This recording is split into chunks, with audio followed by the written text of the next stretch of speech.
Hello, ComancheNative here, and today we're taking a look at the shops or stores that you find in the Tomorrow's Children.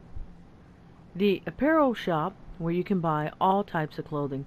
Now, I never did shop from this store before. I don't know why I went to the black market, but I did notice one thing. It looks like a grappling hook. He kind of points with it with his nose. Now, you see right there a grappling hook in the apparel place. Maybe something that was going to be released later on. Not sure. And over here you have a very old telephone.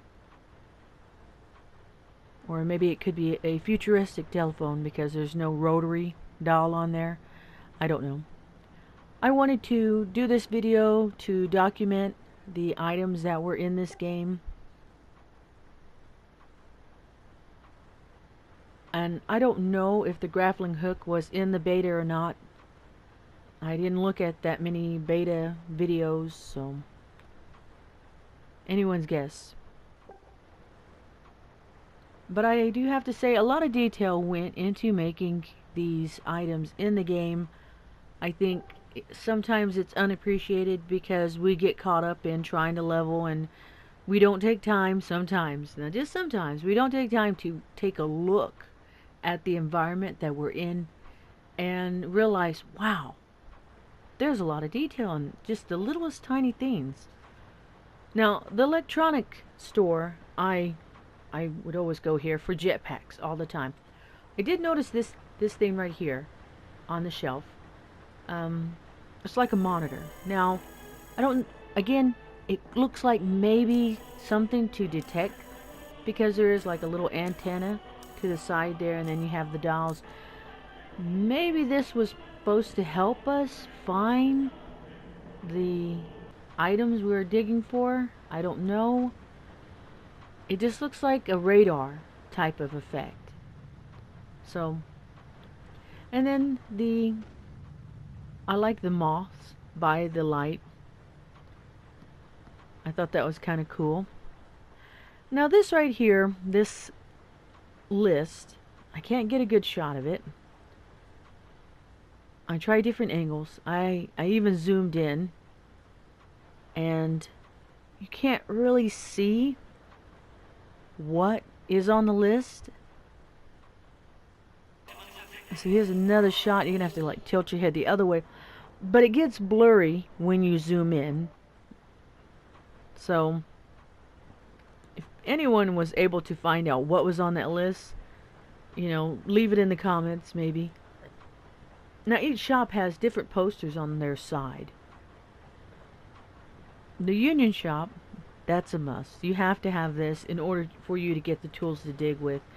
And this looks like it was set up the way it was supposed to. You know, you have the pickaxes and then you have the shovels. You know, there's no surprise in this shop at all, which I thought was, this is the idea that they went with at the beginning, and you know, let's go ahead and do this.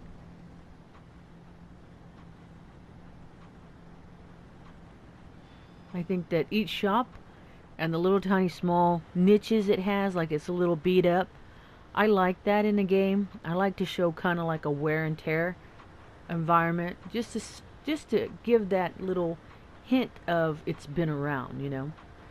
Now the residence store, again, no surprises inside. You have the flare, you have the spray light, you know, that's there. But I did notice this book, and when I zoomed in it said Void Anthem. Well, could it been a book that they might have sold us later on as the game progressed? Or maybe it was a skill. Who knows? I mean, could be anything. Me personally, if I were to design a game, I would put objects in there for a reason. So let's just go ahead and think, well, maybe all these objects in these stores were for a reason as the game progressed. But it's anyone's guess at this point. And the military supply. Yes sir, yes sir!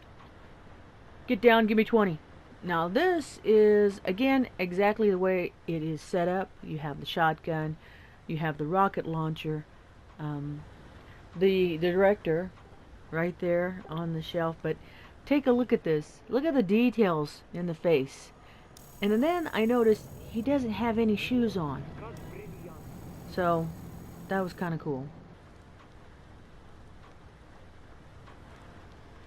And this guy grabbing his nose, well, I don't understand that part, but you know, he looks like he's busy. Kinda. I don't know. It's kind of weird. He'll measure his nose, he'll grab it or something, I don't know. Maybe he's picking in the nose. But who knows?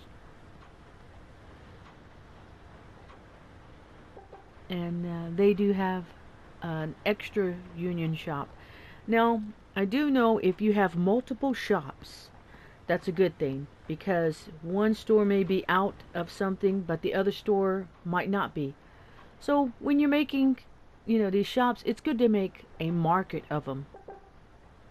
Especially if you are in a town that has a lot of people in it, You want to make sure you have the stuff you need. Because people will buy them up. They will buy them up to where there's nothing in there.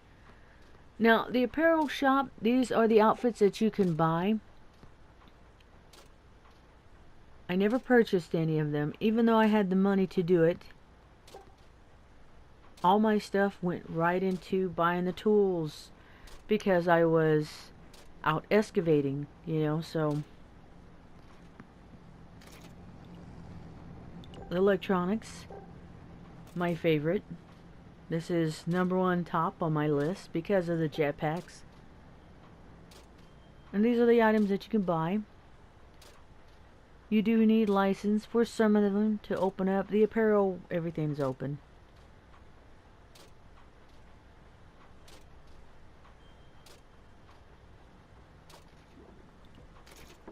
And then you have the union shop, which is, for me, it was second best. But as I started excavating, I started using this shop more and more.